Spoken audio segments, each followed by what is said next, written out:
You're listening to Inspiration for Kids podcast, the channel for creativity, communication, and character development for children, guardians, and teachers around the world. Join Teacher Emil and friends as we aim for the stars, raising heroes of tomorrow. Now, here's your host, Teacher Emil.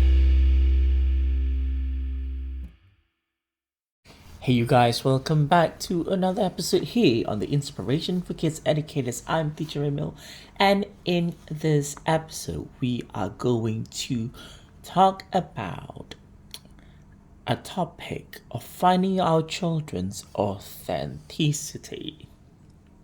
Now, as educators and parents, we all want our children to grow up to be happy, confident, and true to themselves, but we know our world is filled with societal pressures and expectations and sometimes impossible standards. So how can we help our children discover and embrace their authentic selves? Now, I'm going to start by first defining, to me, what we mean by authenticity when it comes to our children. Now, I put it down as referring to the genuine expression of one's true self, right? Of our children's true self. It's about being in touch with one's values, emotions, and beliefs, and living, acting, practicing in alignment with those values, emotions, and beliefs for children, right? For children. Authenticity means being able to explore and express their unique interests, their talents, and identities without fear of judgment or rejection. So, how can we as teachers, educators, and parents foster an environment that encourages in authenticity? The first, and I think the most important thing is to provide a safe and accepting space for our children to explore who they are. A space where their thoughts, their feelings, and opinions are valued, are encouraged, are respected, are explored.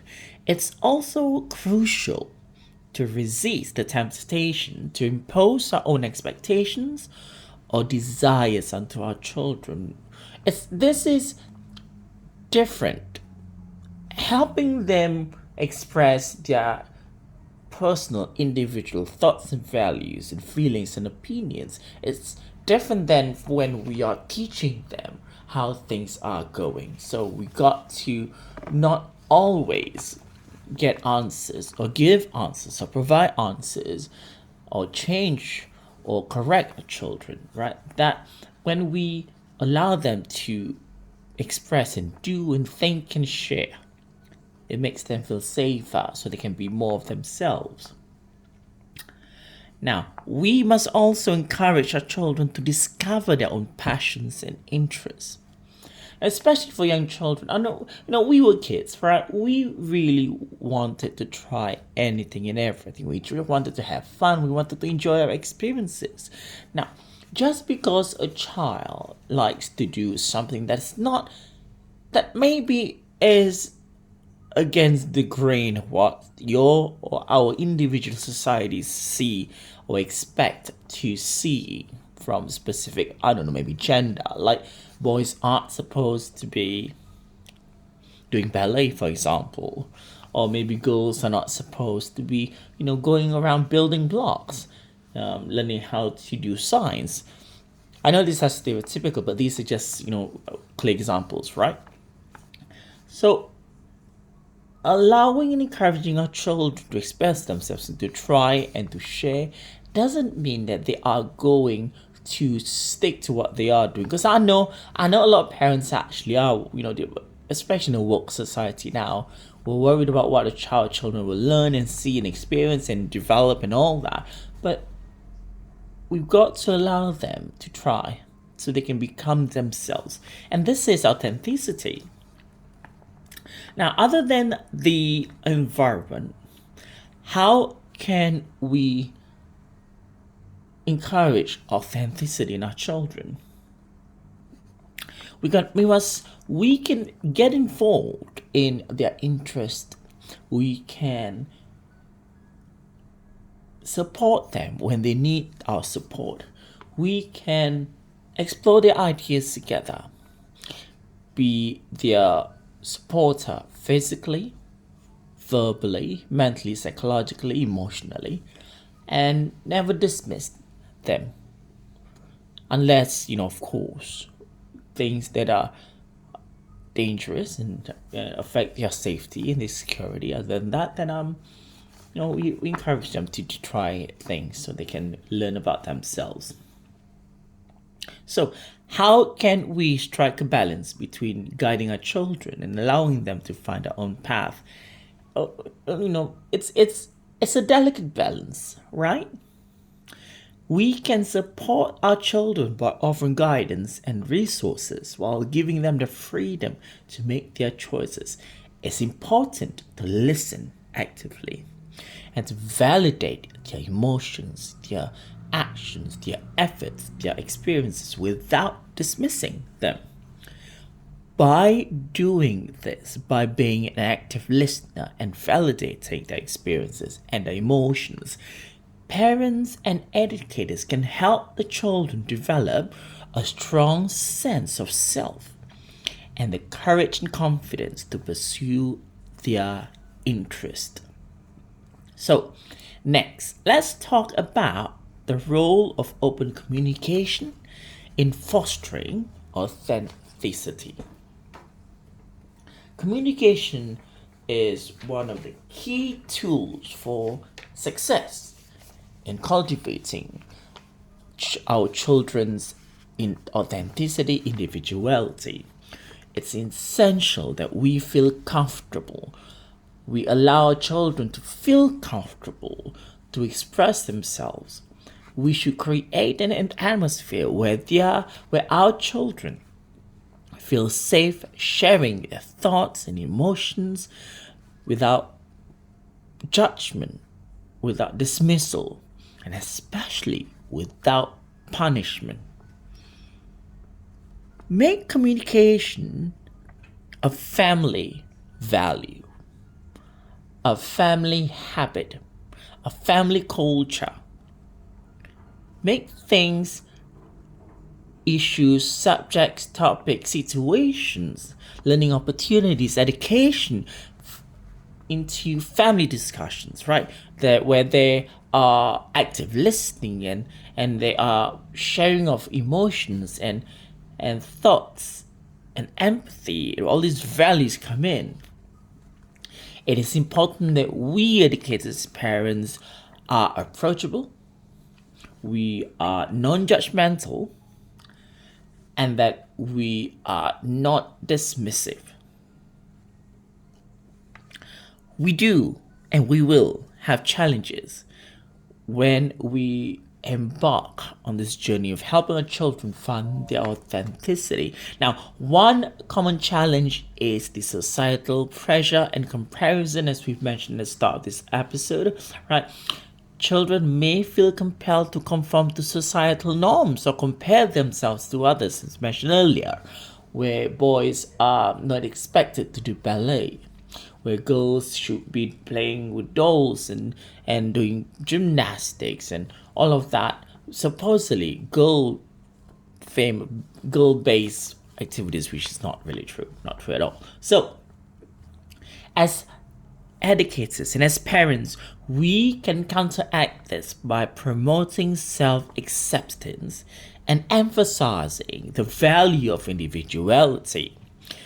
We need to validate, and not just validate, but encourage our children to try what they want.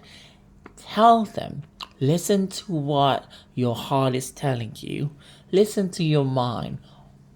Ask yourself, what do you want to do? Do you want to give it a try? Do you want to do better with it? No matter what you want to do, I'm going to be there for you. And whenever you fall, I'm here. And whenever you feel upset or stressed or challenged, I'm here. Don't worry about what other people think, because the most important people are the ones who are here with, for, and together with you. So emphasize the importance of children being able to express themselves and giving them the support they need. Encourage our children to embrace their uniqueness, to help them build resilience against external pressures. Okay, so let's go to some practical strategies that I've come up with for us parents and educators to use to further support and enhance children's journey to finding their authenticity. First, we've got the self-reflection. Encourage that. Do self-reflections with the children. Help our kids explore their values and strengths and interests through open-ended questions and discussions. Next, provide diverse experiences. Give children options, choices. Have children experience variable experiences, activities, projects, games, exercises. Expose our kids to varieties of activities and opportunities so they can discover all and learn everything and find their true passions and interests. Next, celebrate individuality. We've got to emphasize the importance of being true to oneself and to celebrate our children's unique qualities. Next, foster a growth mindset. Encourage our kids to embrace challenges. Every time there's an obstruction, every time there's a challenge, every time we see obstacles, look at them, teach your children, look at them as challenges and view them as opportunities for growth. Because our kids will experience challenges and obstructions if they are striving or working on finding their true authenticity. That's a given. Lives full of challenges, and we may not personally like what kids want to try, but we've got to let them try that, right? So every challenge is a growth opportunity. But last but not least, and this is important, because I'm a firm believer, practice what you preach, especially with the young children. We've got to model authenticity. We can't expect our children to do, be, act, feel, act, express if we can't do the same. It's like teaching manners. I can't have my students be polite if I'm not polite myself. I can't have them say thank you if I don't say thank you to them myself, right? So we've got to be authentic role models by living to our own values and our beliefs. And so these are the strategies. You might want to write them down. I'm going to leave the strategies down in the description part of this podcast episode. And so let's work together to cultivating fantastic, authentic young individuals, because that's what the world needs, and that is one of the keys to success is to be yourself. So thank you for tuning in to this episode here on Inspiration for Kids Educators, and I'll see you guys in the next episode. Thanks for listening to the Inspiration for Kids podcast. Be sure to visit inspirationforkids.org to explore our network and be a part of our exciting journey. And don't forget to join us on all major social networks. Simply look out for Inspiration for Kids. Till next time, be brave, be kind, and let's continue to share our voice here on Inspiration for Kids.